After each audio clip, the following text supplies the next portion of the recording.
Patrick Kluivert telah mengumumkan pemainnya untuk laga lawan Australia dan Bahrain. Kita ulas ya. Dari kiper ada Martin Paes, ya ada Nadio, ada Hernando. Nah ini belum termasuk Emil nih. Belum termasuk Emil yang masih proses naturalisasi. Lalu di back ada Kevin Biggs, Masilgers, Jordi Amat, Ten Batinama, Calvin Verdong, Rizky Ridho yang habis nyetak gol keren banget lawan Arema, Muhammad Ferrari, Pratama Arhan, De Itses, Sandy Walsh, dan Justin Hubner.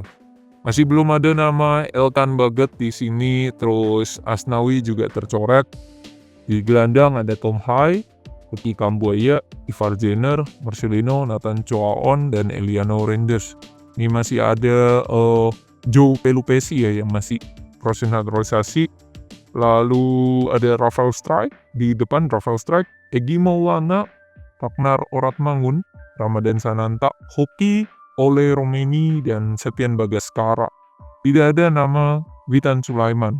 Untuk nama Ragnar Oratmangun nanti lawan Australia dia akan absen karena akumulasi kartu kuning. Dan ini masih ada tambahan yaitu Dan James yang masih proses naturalisasi juga yang bisa jadi winger kiri, bisa jadi back kiri juga.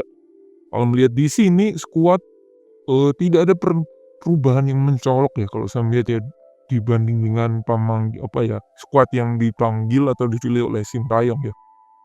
Ini menunjukkan bahwa memang skuad kita sudah sangatlah oke karena pergantian pelatih pun tidak merubah skema yang sangat signifikan dan memang berarti pilihan coach Sintayong dan coach Patrick ini sama ya nuansanya ya. Tinggal nanti cara mainnya mereka seperti apa. Itu. Terus ada beberapa nama tadi ya Elkan masih belum ternyata. Ada rumor yang mengatakan media-media mengatakan dia mau fokus ke klub dan lain. Kebenarannya masih diragukan ya dan saya katakan itu it's a joke ya atau kecandaan menurut saya. Nggak mungkin seorang pemain kalau dipanggil oleh timnas pasti akan mau, pasti akan siap gitu. Dia menolak dengan alasan masih pengen menjaga di klubnya itu nggak realistis banget. Tidak ada pemain sepak bola yang seperti itu. Tuh, jadi kevaliditannya sangat dipertanyakan media-media itu. Terus juga Sadil Ramdhani yang digadang-gadang ini kalau Sintayong keluar kemungkinan bisa dipanggil, nyatanya tidak dipanggil juga. Terus ya Witan memang lagi flop. Dan kalau Asnawi ya ini mungkin karena menumpuknya back ya. Cuman kalau dari sisi pemain belakang ini yang saya aneh menurut saya dipanggil adalah Muhammad Ferrari. Kenapa dia dipanggil ya? Karena di pertandingan timnas terakhir di Piala AFF dia sebagai kapten dia blunder melakukan pelanggaran dan kartu merah terakhir itu saya ingat banget, nggak layak ya, dan itu perlu mendapatkan efek jerah menurut saya Ferrari itu ya itu sih. Jadi kalau dia diganti tidak dipanggil pun wajar saja gitu. Tapi dari lini belakang pemain yang solid masih tetap dipanggil ya Rizky Ridho gitu. Kalau di tengah Ricky Kambuaya ini lagi on fire ya bersama Dewa United ya, luar biasa dia. Nah nanti ada Joe Pelupesi ini seperti apa ya, tapi kita lihat ya di tengah gencaran pemain naturalisasi atau pemain yang abot, Kambuaya ini gokil sih. Di depan mungkin ada sedikit nama ya, Why Always Hoki. Nah ini Why Always Hoki, kalau dengan tuntutan dia masih muda, udah dapat jam terbang dan lain-lain, menurut saya kurang tepat juga sih. Cuman kalau kita melihat skuad yang ada di Liga 1 striker, mungkin Fuki ini bisa diganti dengan Yakob Sayuri yang bisa di depan, bisa belakang juga gitu. Itu sih menurut saya yang aneh ya. Kalau Septian Bagaskara itu aslinya tidak aneh karena melihat dia permainannya juga cukup oke untuk lini depan. Dewa United dia tidak main 90 menit setiap matchnya, tapi dia mempunyai efek dampak ya. Dia menjadi pemain kedua tersubur, pemain lokal nomor 2 tersubur setelah Egy Maulana Fikri ya. Tuh, Egy Maulana juga lagi on fire juga di Dewa United. Nah ini kita lihat seperti apa nanti. Racikan atau skema ya, satu nanti starting 11-nya Patrick lawan Australia seperti apa kita tunggu, dan juga cara mainnya. Nah ini cara mainnya.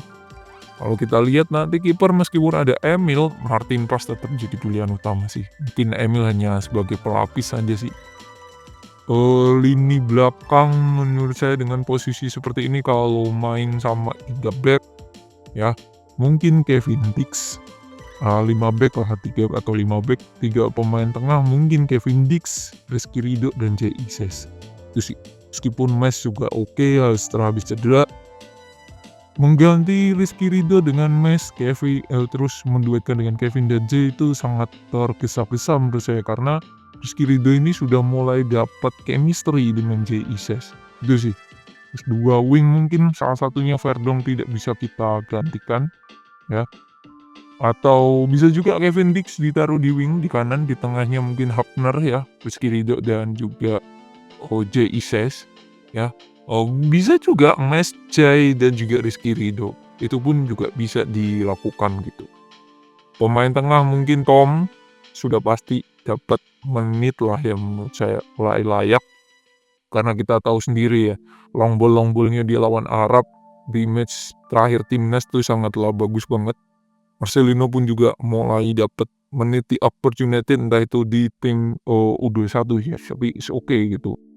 Nah nih kita lihat ya, Eliano apakah dapat menit lagi, mulai dapat menit di pelatih Patrick ini, karena di Sintayong kan dia hanya main setengah babak ya, saat lawan Bahrain ya, itu sih. Oh ya di tengah juga masih ada Cindy Walsh ya, dia juga bisa ya di Yokohama, dia juga main di wing, di tengah sisi kanan tuh. Depan ini karena tidak ada Ragnar, bisa saja Egy itu akan dimainkan sejak awal, bisa saja. Atau nanti kita lihat seperti apa skemanya di Coach Patrick. Dan juga Alec Pastur dan Denny Lanzat sebagai F2 asistennya. Kita lihat seperti apa, apakah memberikan kejutan. Startingnya nanti akan sangat ditunggu. Tapi kalau susunan pemainnya tidak ada pemain yang mengejutkan menurut saya.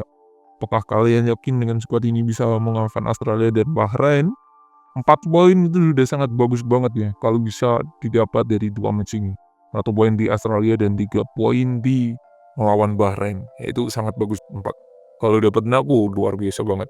Menang lawan Australia itu akan semakin memantaskan atau semakin meyakinkan dan menyamankan kita untuk lolos langsung ke Piala Dunia atau posisi kedua di fase grup ini.